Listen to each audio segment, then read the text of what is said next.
Boulevard. I'm joined by my boys Jose and Big T. I hope everyone had a good holiday, happy holiday, whatever it was you may be doing for Christmas. I know that we're a little off schedule here. Holidays has got everyone messed up, but I can confirm to you that with the playoff schedule, how it lays out, we will be back on Tuesday nights starting January 7th after this one. From here on out, we'll be back on Tuesday nights. It lays out perfectly for NFL playoffs, college football playoffs, and then we'll talk basketball as well. But overall tonight, we're going to be talking about the first round of the college football playoff recap, and we got some second round quarterfinal games coming up on Tuesday and Wednesday night, I believe, or Monday and Tuesday night, one of the two. Either way, in the next couple of days, so we're gonna go over those games and break them down for you. Uh, first of all, let's just talk about the first round of games. What you guys thought? Takeaway? Do you think the right teams got in? Uh, yes or no? And kind of break down what you guys think, and I'll kind of give my thoughts as well. Well, I think first of all, like there's a big public outcry for the fact that every game was essentially a blowout, right? And we have to remember that's not new to the CFP or to the playoff in general, right? Like a lot of games going back to when we had four teams, even back to when it first started, a lot of games in the first round ended up being blowouts. So this is not like some brand new concept or some new thing that's just sprung onto the scene. This has been going back for a while now. So the outcry in regards to the games being blowouts, I think, is a little blown out of proportion in that sense. However, just because every other game before was a blowout doesn't mean we can't, advocate for better games still. Like I fully understand, in the first round, some of the teams that are matched up with the other ones maybe aren't on the same talent level, I guess, which is why it leads to so many blowouts. So that doesn't mean I can't ask for, you know, competitive games going forward. Just because everything's been done a certain way or it's always happened a certain way doesn't mean that, we're not we can't ask for some more competitive games. Because I mean, I knew the playoffs was cooked when it was. I think it was the Penn State SMU game, right? Like big game, everyone's excited for it. I think it was halfway through the second quarter. Tyler asked us if we want to play Fortnite, and that's when I knew. I was like, dude, like these games are just not competitive. These games are not fun to watch. Like if we waited our entire you know the entire season to watch these playoff games, that's all we've been hyped over. Talking about the expansion of the playoffs, and they're not even and one a half into the first game of the day, we're already saying let's go play Fortnite. That's a problem. That's a massive problem. So Mm-hmm. do I think it's gonna get better? I guess. Seating wise, sure, and I think they're gonna eliminate. They if they haven't discussed it already, they need to discuss the possibility of eliminating the top four conference championships get buys. It needs to go to the top four overall teams. That would make for much better, TV.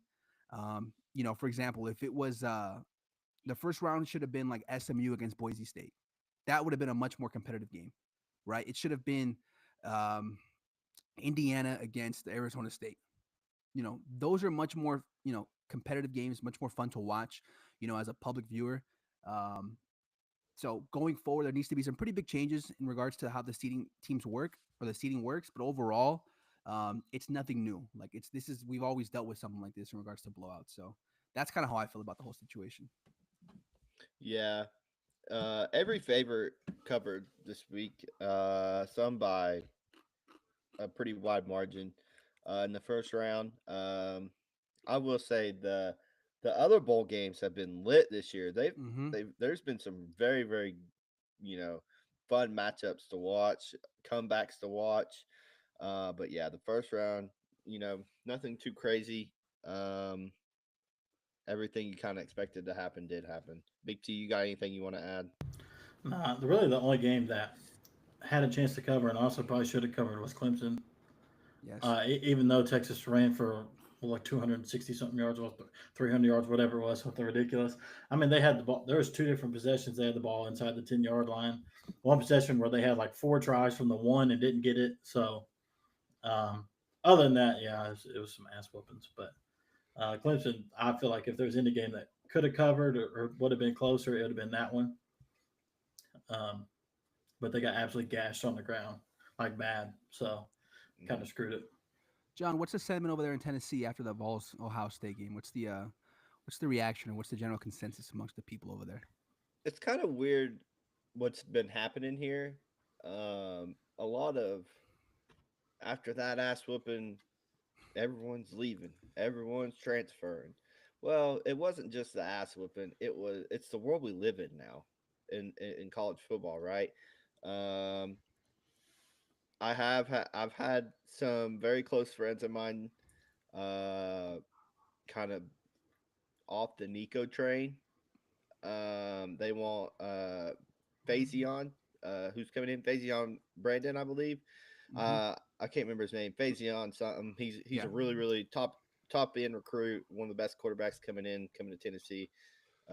Seems to maybe fit Heupel's style a little bit better. I don't, from what I understand. I'm not entirely sure here, but there has been a little bit of chatter of where we can't wait to see Faison. But I can tell you that it has always been like that over here in Tennessee. Quarterbacks and coaches have always had an incredibly short leash for Vols fans. They're ruthless. They want to win now. They want to be successful, and they want good quarterbacks. That's all they care about. uh, in all reality, they need better receivers and Yes. Yes. more than anything. So, but Mike Matthews entered the portal. Squirrel White entered the portal already. So I don't know. It'll be interesting. But Based on what that's kind of been the talk over here. I'm hearing over here, some really light rumblings, but I am hearing it. Is that I'm sure you guys obviously know I've made the promise before the game, if Tennessee won, I would run laps at Nico's high school, which is here in LA. I've heard some rumblings that Nico potentially, potentially, maybe looking about coming back home. We need a quarterback next year at USC. Nico's, Hmm. he'll get the bag over here. That's just what I'm hearing. That's the rumblings I'm hearing. We're on the street over here, but do I expect it to happen? No, but I don't believe that USC goes into next season with Jaden Mayava as quarterback. I think we get Yeah. someone much better. Well, So Nico would make some sense if people are looking to push him out for for Faison Brandon. Um, this would be an ideal landing spot for Nico, in my opinion. the there was a after Squirrel White left, he posted this image, and Nico ended up posting literally the same image just hours later, which brought along a lot of the chatter of is Nico leaving this or that. You know what I mean? Yeah. But from what I understand, the portal window's closed now, right? Is it? For now, I believe Oh, it closed today. it may be. I may be totally off here then. Yeah, Again, I'm just hearing some rumors, but but there's obviously there's another portal window after spring training or spring practice. I mean, so that players can enter. I see what So you mean. yeah, so Right. I think the winter portal has officially closed. He could leave after spring practice. Um, but I guess we'll have to see what happens. Um, but yeah, I saw Aaron Nolan from Ohio State. He went to South Carolina to join them. South Carolina's got some guys coming in now. And on the topic of South Carolina, we've rather seen South Carolina in the playoffs or Alabama. Coulda, woulda, shoulda, right? Mm-hmm. Regardless of what happened, the first round's over. SMU gets in, Indiana gets in, so and so, whatever. Coulda, woulda, shoulda. Should Alabama and South Carolina got in, Well, would they have been better games? Tyler, I'll let you go first. I've kind of waffled back and forth. Should they have got in? I mean, I don't guess necessarily because SMU was beating the absolute living shit out of everybody they played, and they do have a case. I mean, they do. Um, I but can tell also you at right this, now, there's going to be a big emphasis on strength of schedule after this year. Yes.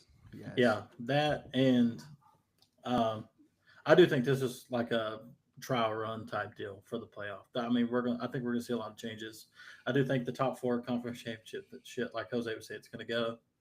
Um, so that might have helped in a way if we had got a better matchups. With SMU, like you said, playing Boise or whatever, people may have changed their tune a little bit for a round. But then in the second round would be the exact same thing. So, would the games have been more entertaining with either South Carolina or Alabama? Absolutely. I think you get South Carolina in there. South Carolina could do some damage to some teams. So, I mean, I kind of see it on both sides of the fence. I do, but if you don't put SMU in, like It would you're have led. It kind would of have led to oh a lot yeah, of problems. Like it would set a yeah, pretty bad precedent. yeah, absolutely. So like and I get both sides of it. that game would have never happened either. So people wouldn't have saw, you know what I mean? Yeah, Yeah, yeah. They yeah, wouldn't have saw exactly. the performance. So Yeah. all you would have heard was it's Florida State all over again. Hmm. So I agree with you 100%, Tyler, especially where you say, unequivocally, everything's subjective, right? Like before the games are played, we all think, oh, SMU's better than Alabama. That's why Yeah. SMU gets in, this and that. Everything's subjective. But what I will tell you unequivocally 100%, no doubt in my mind, Alabama or South Carolina, especially Alabama, would have put them a much more competitive, a much more entertaining game to watch than whatever Indiana, SMU, whatever those teams did. And that's you can't convince me otherwise, right? You put them in there, it's going to be a much more competitive game, right? Again, I'm not bashing the committee for putting SMU and Indiana in. That's fine. Like I understand why they did it, and I've always advocated for like the little guys getting a bigger look, right? I think it's fine that they got in, but I'm just telling you guys, be prepared in the years going forward. Whenever there's any sort of controversy in regards to who may get in, who may not, they're going to start taking the SEC teams. They're going to start taking Alabama and all these other teams because they've already. What confused me is they set this precedent last year when they took Bama over Florida State, right? Like they went against what they did this year by putting in Bama, and we saw one of the best games of the year, the Alabama Michigan game in the Rose Bowl, right? That was a fantastic decision. Now they kind of reverted back and put in SMU and Indiana, and we saw two games that really just weren't fun to watch. So going forward, when push comes to shove, they're going to remember this performance by SMU and Indiana, and they're going to remember the Alabama performance against Michigan, and they're going to start taking all the SEC teams, Big Ten teams, uh, any high level, top tier program, it's getting a look. They'll be taking over any ACC team, any Big 12 team, or any other hmm teams that are potentially in the mix. yeah, So just be aware going forward if you want to place a future on a team from one of these lower conferences to win it all. Just know their chances of getting in are probably going to be solely dependent now on winning their conference because any at large is probably going to go to the SEC, Big Ten, or Notre Dame, in my opinion. yeah, yeah. I agree. I think you covered that well. I wholeheartedly agree. Um, and continuing on the playoffs here, let's kind of go into these four quarterfinal games we have. Hopefully, a little bit better of games competition wise. And we start off Tuesday night, Penn State going to Boise State. Boise is plus 11, minus 110, over under 53. Um, Penn State traveling to Boise, man. I don't. This is tough. I think This should be I neutral, lean. right? This Do this is what? this is a neutral site game, correct? Is it neutral? Yes, yes, it This is. should be Okay, okay. neutral, It's neutral, neutral, neutral. My bad, my bad. It is neutral. So, um, Yeah, this is the Fiesta Bowl. right? okay. Which, Penn yeah, State traveling to Boise, neutral site. I lean Boise here. For the simple fact, I think that they are fairly. I know they lean heavily on the best running back, one of the best running backs in the country, in Genty, and they're somewhat balanced though. They can pass the ball and move the ball. Um, the thing that seems to give Boise trouble is the passing game, which is something Penn State has struggled with this year. Um, in my opinion, they're heavily they lean heavily on their run game as well. I do like Boise State getting the 11 points here. I think it will be a grinded out time of possession game. Um, Another thing, real quick, that I was going to add is uh, a little bit off topic, a little bit not, but this transfer portal window has got to move or something because Penn State, they don't have a backup quarterback now. mm-hmm. Pabula's gone. I mean, so if Aller goes down, that's it. They're on their third string, or they're going to put in Tyler, whatever his name is, Tyler Warren, Tyler or Warren, whatever, the yeah, tight end at quarterback, because that's all they got.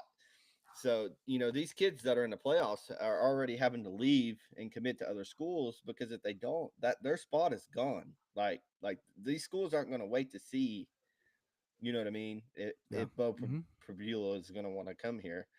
Mm-hmm. So, Yeah. I Yeah, mean that's a whole new topic that I'm not even sure the NCAA knows how to answer at this point. Like they're just Yeah. making stuff up on the fly. This is something they're going to push toward the back of the Mhm. list in regards to, problems. I mean, this at the end of the day, this problem right here doesn't impact the NCAA at all in regards to money, profit. So they're not going to care, Yeah. right? Like Yeah. this is all on the player and the program. They don't give a shit about that. What they're more concerned about right now is how do they get more money out of these playoffs. So. Mhm. Unfortunately, what you're saying is true, but I don't think the NCAA is going to look to fix this one anytime soon. Yeah, because the portal But that closed is something to yesterday. that is. I know it's a small piece, a small little tidbit here, but just imagine here if one of these quarterbacks goes down, that their backup is transferred. That's it. I mean, Mm-hmm. you're putting in a walk on, a tight. You're putting in a tight end, a former high school. You know what I mean? A former high school quarterback and a quarterback in the college football playoffs. So I mean, and I hate to say it too, but we're not going to see any change until one of that scenario actually happens. Like once a top quarterback does go down, and they're forced to play in like a third or a fourth string walk on kind of guy, that's when the NCAA is going to have to make a change because the public outcry will be ridiculous. But until that happens, until we see someone actually go down, the NCAA is going to keep riding this one out, and as long as they can, they're going to just keep pretending it's not even happening. If yeah, that makes sense. yeah. But yeah. I lean Boise here. With the 11 points. I'm a little hesitant just seeing what we saw that first round. I think the cream of the crop is rising to the top here, and it's showing.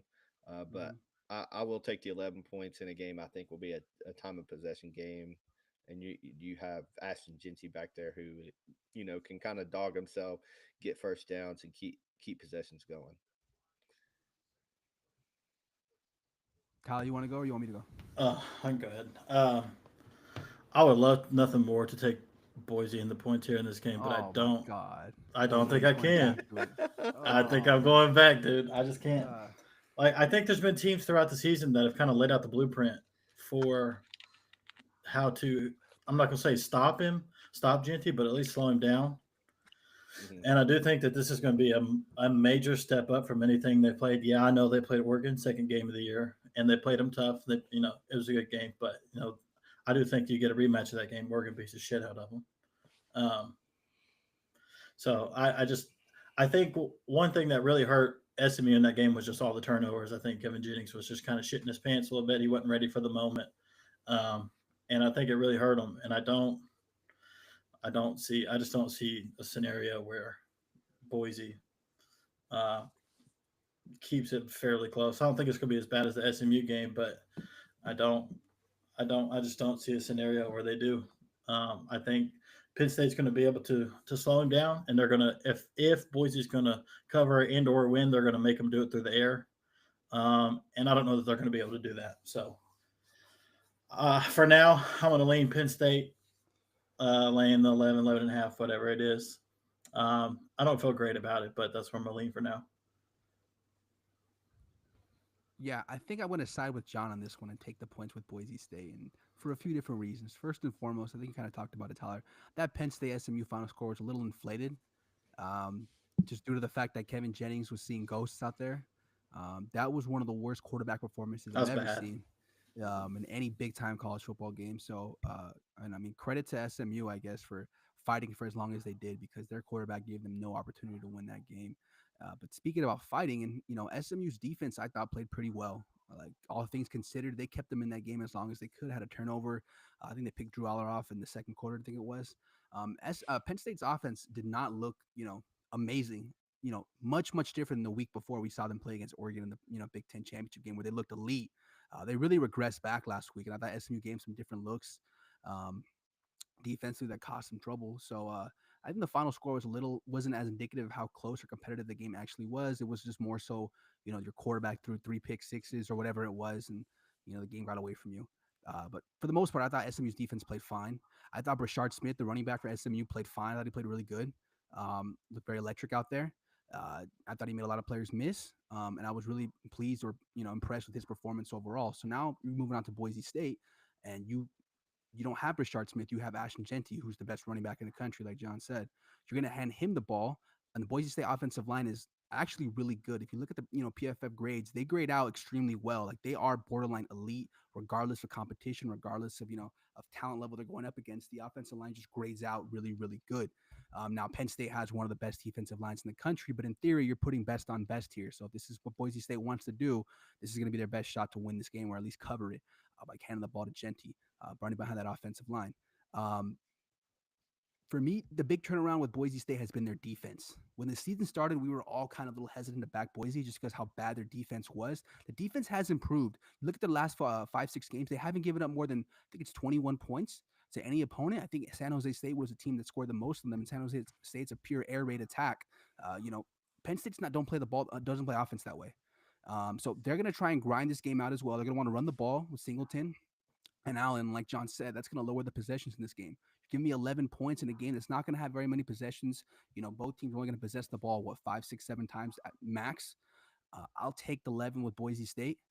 Like I said, I think their defense is playing a lot better the second half of the season, which makes them bettable now, in my opinion, because before we couldn't back them. We just didn't know what we were getting out of that defense. Now that we can see some consistency out of that defense, I think it's much more appropriate or much more we're much more able to back this team is what I'm trying to say. Mm-hmm. So I'm going to take the 11 with Boise State. It's kind of like one of your plug your nose and just hope for the best. Cause there is a pretty big discrepancy in terms of talent, and personnel and things like that. But I just think Genty has, I think Genty's going to have some room to run just behind that offensive line.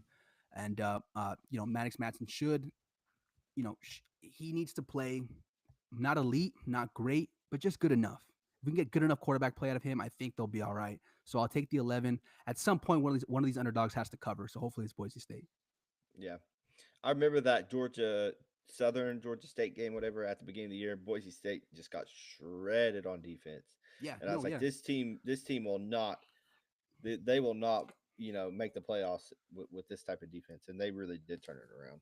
Yeah, and if you remember, like all of us were advocating for Navy, for Army, these different teams to make the CFP. We started looking, okay, who's going to get in because Boise's not going to win at all, or Boise's not going to win out, just due to their defense. But the defense really has turned a corner.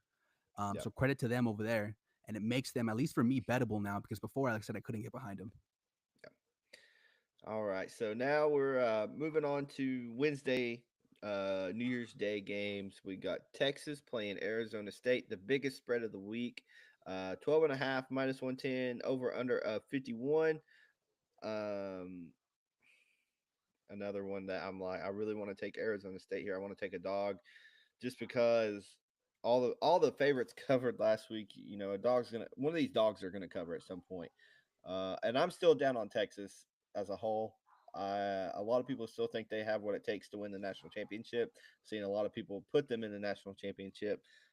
I personally can't and won't go that far, but I think that Arizona State, the legs of Sam Leavitt, I think he has kind of that grit, that grind, and honestly that confidence in himself to get this done. He can throw the ball. He can move in the pocket. I think Sam Leavitt is the key here. Cam Scatterbo, he is one heck of a running back, right? He gets it done. He's right up there with Genty. As far as one of the better quarterbacks, one of the better running backs in the country. But Sam Leavitt has been such a revelation, such a surprise this year. Like in a press conference the other day, he said he's going to prove that he is the better quarterback on the field. He is better than Quinn Ewers. And I could definitely see that happen. I think Sam Leavitt can use his legs here to kind of expose Texas a little bit on the defensive side of the ball. Scatterbo helps open it up for him as well. In the run game, you have to put so much focus on him, or he's going to go for 200 just like Genty does. He's just as good as Genty, in my opinion. So Leavitt, I think Leavitt's legs here get it done. I think they have a little bit more. I think you could trust Arizona State's offense a little bit more than Clemson's last week, and you're kind of getting almost that same number, that same spread. I like Arizona State here to cover this game at 12.5. Yeah, if I'm picking a dog to cover, I think it's going to be this one. I'm not saying they're going to win, beat Texas in any way, shape, or form, but I do think they have the ability to cover this game, just like you said. I think what kind of separates this and Boise is because they both have very similar play styles, right? Right. I think Sam Leavitt, like John was saying, I think is one key difference between the two teams and what they can do offensively. And in the conference championship game, those receivers stepped up big time, made some crazy catches. They played really well. Offensive line played really well. There was quite a few runs where Scatterbo wasn't getting touched till He was 5, 6, 7, 8 yards down the field, and if you're not even getting a hand on that guy, um, until he gets to that point in the field, he's going to get a first down because it's going to take multiple people to tackle him. Um, and I don't know that Texas is going to be ready for that. I think Arizona State has a top 25 rushing defense in the country. Um, so they're going to be prepared for Texas to run the ball, which they just did against Clemson. And it's going to come down to Quinn Ewers being able to throw the ball around, and I just don't think they can do it. They hadn't done it all year, and I don't know that they're going to be able to do it now. So I'm not saying Arizona State's going to win, but I do like Arizona State to cover this 12.5 here. I do think they have the blueprint and the personnel to do it. So I like Arizona State with this one. I am assuming Isaiah Bond will be back for this game. Sure. Yeah, for Texas. I was going to say the reports that I'm seeing, it looks like he's going to play. So Yeah, I'm okay. counting on him to be in this game. But I agree with you guys. I don't really think it matters. I think Arizona State covers this game. I know I talked about Penn State and the SMU score wasn't as indicative as perhaps the game actually was. That the Texas Clemson game was also, it was a 14-point final score. Texas won by 14, but it was a lot closer than that, guys. Clemson played one of the best games I think they played in a couple years against Texas. Cade Klubnik looked phenomenal against that Texas defense. One thing that surprised me was that Clemson was able to run the ball somewhat consistently, especially considering that's Texas's calling card on defense is the run D. I thought Maffa played one of his better games in a few years in that game. So overall, really impressed with Clemson. Not so impressed with Texas. What I really wasn't impressed with Texas was Quinn Ewers. At this point, I don't know how you guys can back him. I'm getting similar vibes to Carson Beck earlier in the season. We talked about we couldn't back Georgia because Carson Beck, every time he dropped back, he thought he might throw a pick. I kind of get that same feeling with Quinn Ewers. In fact, he got lucky a couple times in that Clemson game. Had some balls that probably could have been intercepted or batted down that didn't. I just have no confidence in the guy right now. We talked about it. Arch Manning is probably the better quarterback on the roster. He knows he's the better quarterback on the roster, and the fan base probably knows he's the better quarterback on the roster. So anytime some controversy or anytime some what's the word, like problems arise, it's going through his head. It's going through Sarkisian's head, and I just can't back a team who's doing that right now. Yes, they can run the ball extremely well, but Tyler said, like Tyler said, Arizona State has a really, really formidable run defense. They should be able to limit Wisner somewhat. Now, Clemson also had a really good run defense, and they ran all over them. But the difference between Clemson and Arizona State, in fact, I actually have Arizona State's offense graded out a little higher than Clemson's. You guys talked about it, Sam Levitt's legs. Cade Klubnik is a capable runner, but he's not a willing runner. Sam Levitt is a willing runner. He will run the ball if he needs to in certain situations. And again, Cam Scatterbo is probably the second or third best running back in the country. You can make an argument for it. So it's he's better than what Phil Maffa has to offer over at Clemson. Overall, I just think Arizona State matches up well. Kenny Dillingham's probably gonna win Coach of the Year, or I think he won Big 12 Coach of the Year. Is what he got. Rightfully so. Fantastic offensive mind. Overall, I just really, really am impressed with this Arizona team squad and makeup. I know we were lower on them the entire offseason, but they proved us wrong. I think it's now is the appropriate time to jump on their bandwagon and back them against Texas. I know Sam Levitt, like John said, came out and said that he was the better quarterback in this game. Sounds like a controversial statement, but the more I think about it, the more I think he might actually be right. I think Sam Levitt might be better than Quinn Ewers. Yeah. Because every time Quinn Ewers drops back, guys, I just have no faith, no confidence in him, especially when he tries to push it downfield. Maybe Bond coming back helps. I'm sure it will open up the offense a little more. But if Arizona State can key on that run game, I mean, they should be able to at least keep him within 2 touchdowns. I'm not sure if they're live to win this game because Texas is very talented. And I respect Sarkisian as a coach and as an offensive mind. But overall, I'm getting 13 points at Arizona State. I'm going to take it, and I think Sam Levitt's legs will be the difference in this one. Should be a good game, though, hopefully. Yep, I agree with all those statements. Seems like we're all on Arizona State here. Moving to the next game, possibly the game of the playoffs, Ohio State and Oregon. Spread is Ohio State minus 2.5, over under a 55.5. This is the original spread. When Ohio State went to Oregon and played, Oregon was 2.5 point underdogs when they won. I will have no play on this. I'm holding a future ticket on Oregon. I hope they can pull it out. But after what Ohio State kind of showed last week, it definitely scares you. Was it a downfall of Tennessee? Their demise of the offense and their defense just played absolutely horrific. Or is Ohio State just that good? I'm not sure. Jose, what do you think? I will be at this game. I was hoping it was Tennessee because I was going to go tailgate with some of John's friends, I guess, whoever pulled up from Tennessee. But it's not. It's Bucknuts. And as I've said before, I mean, look, I'm not saying they're going to win. I'm not saying they're going to lose. I'm not saying they're going to draw. But Ohio State in any big game, I can guarantee you one thing: it's going to be entertaining.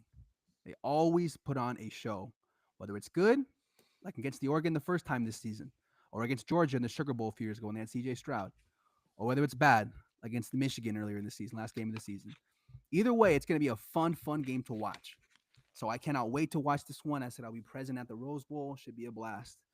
But maybe I'm an honorary Ohio State fan for this offseason, but I got to take Ohio State here, guys. Another lane, 2.5 points. I was kind of surprised by that. I thought it'd be -1, maybe a pick. A lot of respect being shown to Ohio State here, and I think for good reason. I think they are the most talented team in the country. I think Will Howard's playing a lot better. I know we talked about a last podcast where we don't really put too much stock into that Michigan game, and I don't think you should, right? It's a rivalry game. It's a game that, Michigan had nothing to lose, right? They had playing with house money. They put on an amazing performance of their lifetimes. It is what it is. You take that game out, Ohio State's played really well this entire season. Right, Will Howard's played really, really well this entire season, and that was my big question mark going into the game last week. I said if Will Howard doesn't get going, they could be in for a long game. But he looked phenomenal. The receivers looked phenomenal. Offensive line looked really, really good. Held up against that vaunted Tennessee defensive line. And again, the first game of the season, the first time they met this season, it wasn't like Oregon blew out. Like, it was a 1-point game, a game that Ohio State nearly came back and kicked the field goal to win the game. So it was a very competitive game. It was also in Outson. It was in Oregon. It was at home for them. So also got to keep that in mind. It also took a little cheating play from Dan Lanning. I think it's good coaching, but if you want to look at the other way, he did pull a fast one on Ohio State to burn off another 10 seconds off the clock. But overall, I think Ohio State's much more, not much more, but they are the more talented team here. I think Ryan Day is coaching with a chip on his shoulder. I was very, very impressed with the way they came out and played last week. I know I said they were going to blow them out against Tennessee. I didn't actually believe it. I kind of just said that for the camera, but they actually did. They blew Tennessee out. Tennessee had no chance to win or cover that game. I think Ohio State's rolling right now at the right time. Oregon, great team.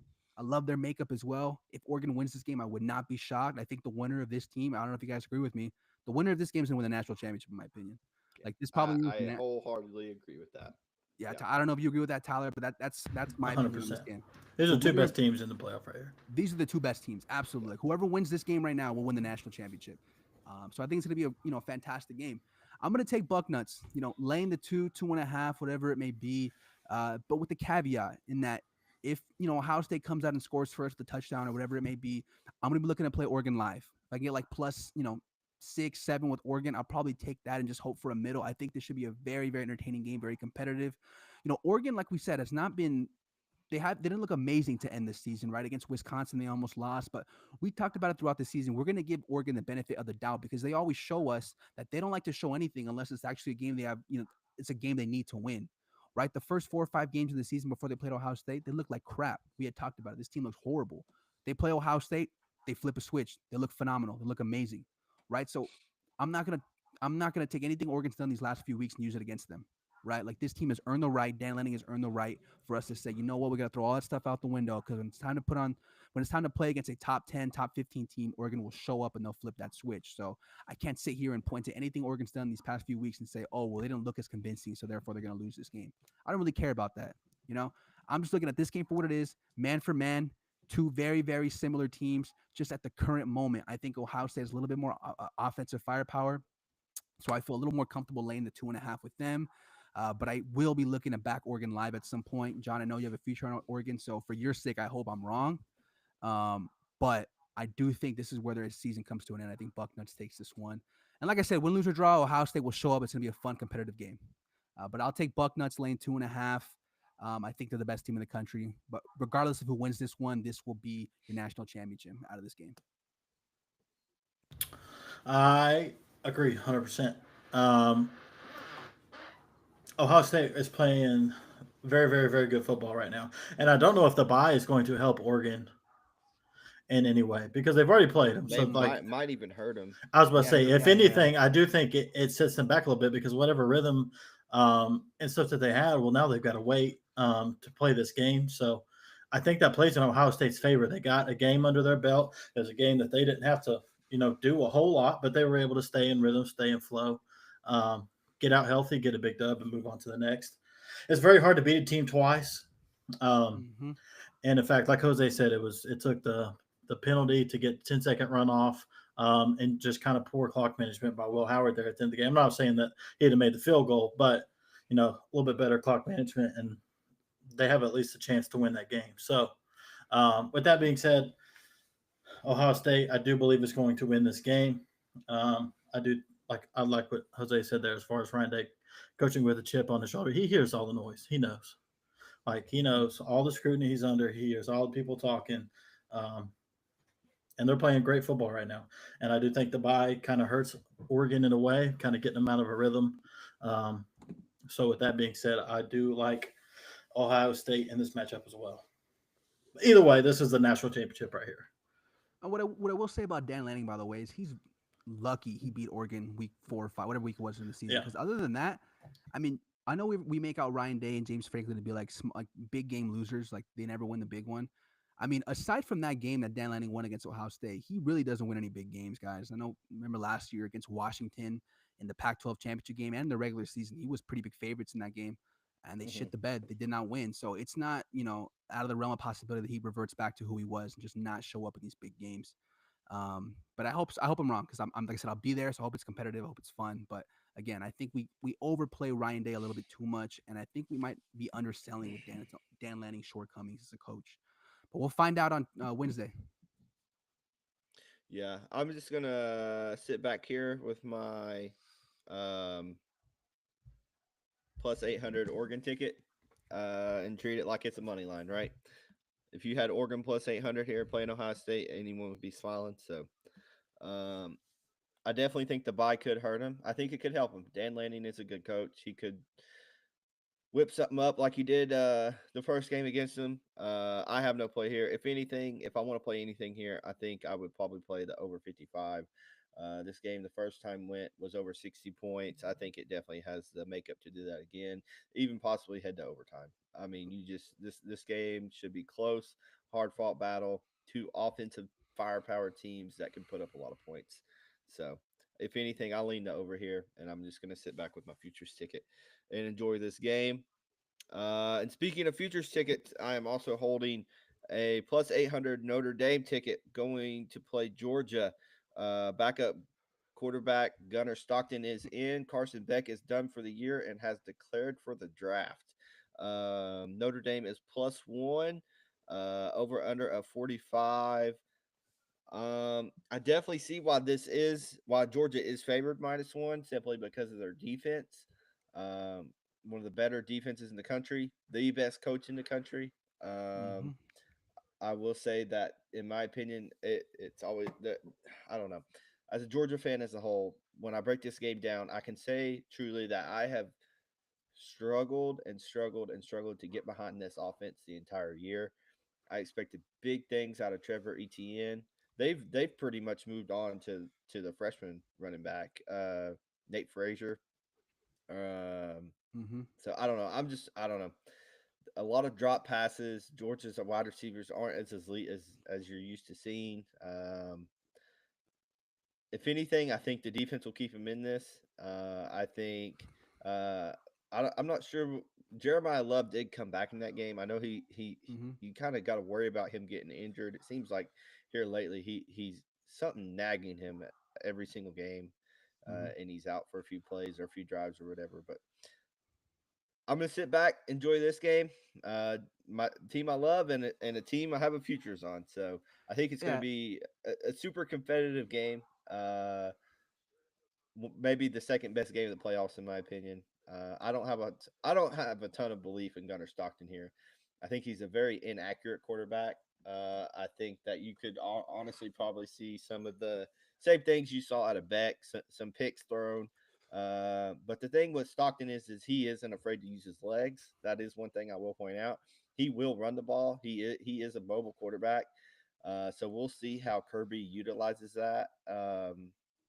And what they do as a whole on the offensive side of the ball here, because their defense is good enough to keep them in this game. So I don't know. It's a weird scenario here. It's the team I love and the team I have a futures on. So I was gonna say it's a win-win for you, right? Like if Yeah. Notre Dame wins, your future lives on. If Georgia wins, well then Georgia won. Hmm. You know.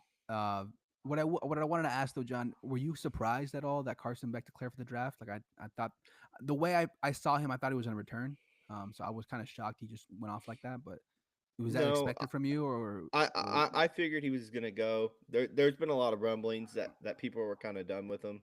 Mhm. He hadn't really shown anything. I think that you could definitely. I honestly, I think Jaden Rashada would give them a better chance to win this game personally over Gunnar Stockton. But we're just not. Apparently, we're just not going to see Rashada at all this year. We might see him next year. But off topic slightly, but I think Georgia, you're going to see them if they don't already have a deal in place with someone. You're going to see them get a big time quarterback in the portal here for Yeah. next season. Okay, I'm sure they already have a deal in place with some quarterback out there, and they just can't say it until after the season. But Hmm. I don't know. We'll see what happens here. Yeah, you talked about it, John. How the one reason why Georgia's favored, in my opinion, that one reason is good enough for me to back them. That's Kirby Smart. Mhm. They have the best coach. They have the best coach in the country, and I trust in him to whip up a game plan that's going to be able to shut down or at least limit what Notre Dame likes to do, and that's run the ball with Jeremiah Love. Now that's a tall order to ask out of your defense, but when you have one as talented and as deep as what Georgia brings to the table, it's something they're capable of doing. Offensively, you're right. We don't really know what we're going to get out of Georgia. They're going to try and run the ball. I would expect 75% of the game plan to be running the ball, whether it's with your running backs, with your receivers, or with Gunnar Stockton, because you talked about he can utilize his legs. Mhm. Based on the limited sample size I saw of him in that game against Texas, I thought he looked okay at best. His accuracy was not amazing. The receivers definitely didn't help him out, so the receivers have to step up this game. Are they capable of doing so? You're better equipped to tell me that. I don't think they are, but they're going to need to make some plays to help take the load off Gunnar Stockton. But I don't know. This line kind of just screams at me. Don't you guys think Notre Dame should be favored in this one, just all given the Yeah. circumstances and how they It's look? definitely throwing me off why they're not favored here. Like that. This was when I took a look at all the lines. This was the one that surprised me the most. I just thought for sure, uh, you know, Georgia would be the dog in this one, and I saw there were -2, -1. It really just threw me off. So I'm going to trust these numbers. I'm going to trust Kirby Smart, which is never a bad thing to do. Gunnar Stockton, if he can utilize his legs, I think they'll have just enough to win this one. Maybe like a 20-17, 20-14 type of game here. We talked about this before with Notre Dame. Like the biggest, when Notre Dame has to play against teams that have athletes, that have players who can, win one-on-one or win whatever position group they're at, win at a high level, that's what gives them problems because Notre Dame does not recruit elite athletes, right? If you're a top athlete in the country, you usually go to these flashier teams. Notre Dame doesn't recruit at that kind of level. So I think they should give Notre Dame some trouble, just the talent that Georgia's going to bring to the table at all positions. And yeah, I'm getting the best coach in the country laying less than a field goal. I'm going to take that. Line just speaks to me here. I like Georgia. I like them quite a bit, actually. I think they'll be all right. Just give me the dogs. -1. I'm really glad you said that because I thought I was going to be crazy for one to take Georgia here with the backup quarterback. I also like Georgia in this game. Look, I know, did Notre Dame beat the shit out of Indiana physically? Yes. But they didn't score a lot of points. You know what I mean? Like, they really didn't. And Georgia's run defense is elite. Like, that defense is going to be able to keep them in the game. And is going to give some possessions to their offense. It's just such a small sample size with Gunnar Stockton. You just don't know. You know what I mean? Like, we have one half to go off of when it comes to him. So, Yeah. I mean, that's the one thing, obviously, that scares me is just it's a wild card because you just don't know.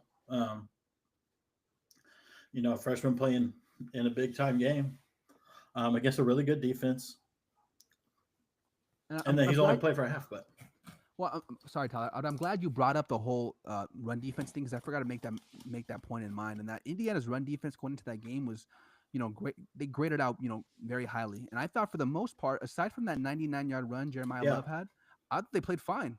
Like I thought the defense looked really good. The offenses will give them trouble. Yeah, for that's what let them down. But the run defense in particular, I thought played really, really well. Now Georgia's run defense is much better than what Indiana's at, just Right. on a pure talent perspective and a depth perspective. So they should fare really well here. But you take away that 99-yard run from Love, um, Notre Dame didn't really do all that much. Yeah. So that's another reason, why I really like Georgia in this game. And I don't know if it was one of those scenarios where they were just keeping it vanilla type thing. Yeah. It could be, it definitely could be one of those scenarios, but I don't know, man. I just think that all around Georgia's just better. And like you said, when you're looking at this line and you see, Notre Dame, they didn't score a lot of points, but physically, yeah, they beat the shit out of Indiana. Like that game, I've never at any point in that game that I think like Indiana is going to win. They got a chance, whatever. And with Georgia playing with the backup quarterback and they're still being favored, I think like you got to listen to that. I think that you got to take that. So I do like Georgia -1, -1.5, whatever it is. I will be on Georgia in this game. The winner of this game will most likely be playing Oregon or Ohio State. Yep. In the title game, in my opinion. Yep. Well, we that is it for us on the college football playoffs here. We're also winding down the NFL. Do you guys have anything you want to share for NFL? I know next week we got a lit game. We got the Vikings playing the Lions with the number 1 seed. Loser gets the number 5 seed. Chargers get locked in. My boy Hell Big yeah, T, they do. His Chargers locked in here and got a playoff spot here.